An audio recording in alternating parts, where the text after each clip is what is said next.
Jēzus Nāceretē.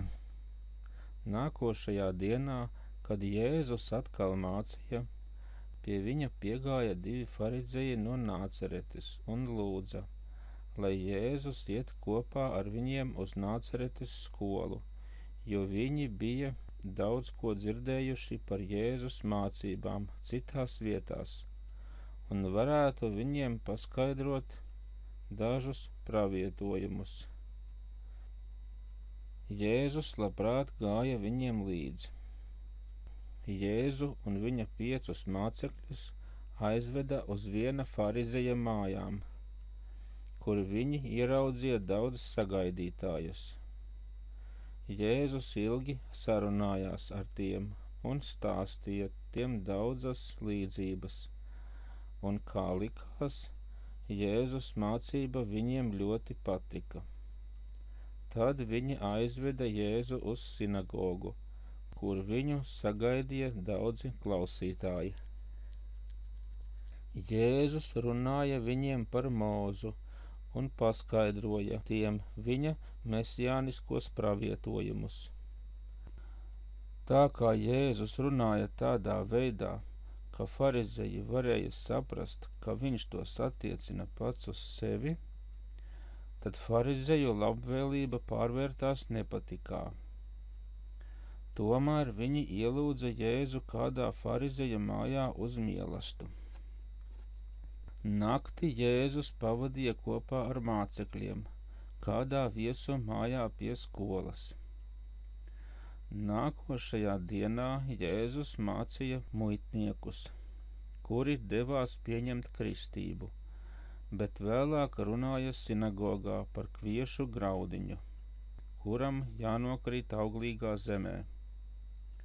Tas nepatika farizejiem, un tie atkal sāka pārmest Jēzum, ka viņš ir nabadzīgā galdnieka Jāzepa dēls, un pārmeta viņam, ka viņš satiekas ar muitniekiem un grēciniekiem. Par to Jēzus viņus bargi norāja. Esēniešus farizeji sauca par liekuļiem, kuri nedzīvo saskaņā ar likumu. Jēzus pierādīja farizejiem, ka tieši viņi ir liekuļi, un esēnieši likumus pilda labāk nekā viņi. Runa par esēniešiem sākās tāpēc, ka viņiem bija ieraša dot svētību. Arī Jēzus bieži svētīja bērnus. Kad vien Jēzus gāja sinagogā vai izgāja no tās, sievietes ar bērniem viņu aizturēja un lūdza, lai Jēzus svētītu bērnus. Jēzus šeit savas uzturēšanās laikā bieži satikās ar bērniem. Interesanti bija tas, ka pat visnerātnākie bērni pēc Jēzus svētības palika mierīgi. Mātes to saprata un nesa savus bērniņus pie Jēzus. Tur bija daži bērni, kurus slimības lēkmes sarāva krampjos. Tie nokrita zemē un drausmīgi kliedza. Bet tiklīdz Jēzus viņus svētīja, tie kļuva mierīgi. Redzēju, ka no dažu bērnu galvām it kā izplūda tumši tvaiki.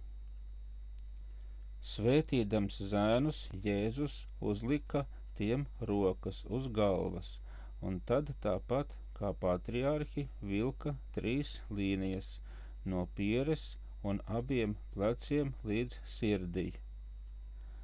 Arī meitenes viņš svētīja līdzīgi, tikai bez roku uzlikšanas. Toties uzvilka tām zīmi pār lūpām. Domāju, ka tas varēja būt līdzeklis pret daudzrunību, bet varēja būt arī cita nozīme. Nakti Jēzus kopā ar mācekļiem pavadīja kāda farizeja mājā.